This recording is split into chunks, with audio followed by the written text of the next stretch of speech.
ডিএসসিসির বজ্র ব্যবস্থাপনা পরিদর্শনে আদালত ঘোষিত মেয়র ইশরাক। কার্যক্রম দেখছি। আপনারা জানেন যে ঈদের দিন আসলে সবাই পরিবারের সাথে ছুটি কাটাবে, এটাই আমাদের রীতিনীতি, এটাই প্রচলিত। কিন্তু এই যে আমাদের বর্জ্য ব্যবস্থাপনার সাথে যারা যুক্ত, তাদের কিন্তু এই দিনটা হলো গিয়ে সবচাইতে গুরুত্বপূর্ণ অন্য যে কোনো দিনের থেকে। বর্জ্যের পরিমাণ বলেন বা সার্বিক পরিস্থিতিকে দ্রুততম সময়ের মধ্যে স্বাভাবিক অবস্থায় আনা, আমাদের ম্যান পাওয়ার বা আমাদের টেকনোলজিক্যাল ক্যাপাসিটি যাই আছে, এটা তো আমরা ফার্স্ট ওয়ার্ল্ডের সাথে তুলনা করতে পারবো না। তো সেই ক্ষেত্রে এখানে যারা আমাদের হিউম্যান রিসোর্স যেটা আছে, তারা কিন্তু সেই গ্যাপটা ফুলফিল করে দেয়।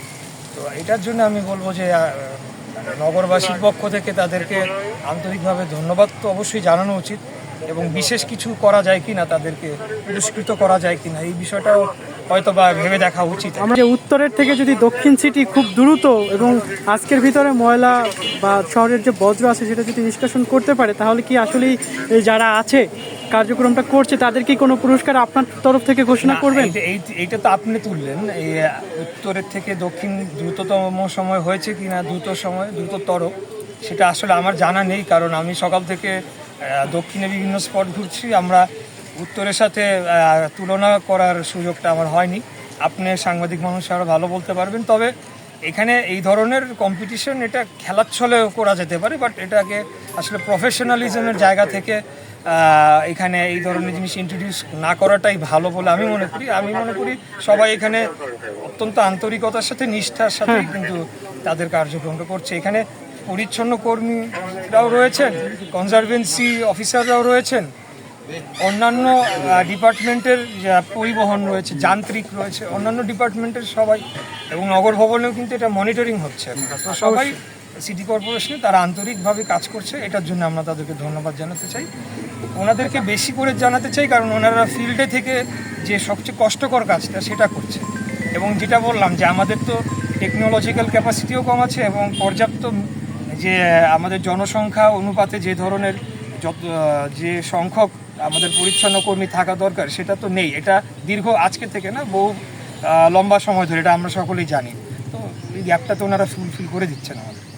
আমার একটি প্রশ্ন, যে আপনি যখন আমরা ধরে নিতে পারি যে আগামী নির্বাচনে এই যে সিটি থেকে আপনি হয়তো নির্বাচিত হতে পারেন, তা আপনি যখন নির্বাচিত হবেন তখন কি এই যে জনবল এবং তারপরে ভেহিকেলের যে প্রবলেম, এগুলো কি সমস্যাটা যে এটা কি সমাধান করবেন কি? অবশ্যই, শুধু এটা কেন, যে কোনো সমস্যারই সমাধান করাটা তো আমি মনে করি যে আমাদের দায়িত্ব। বিশেষ করে আপনারা জানেন যে 5ই অগাস্ট পরিবর্তিত সময়, এখন কিন্তু ইজ এ গুড টাইম যে সংস্কারগুলো আমরা এখন করে ফেলি।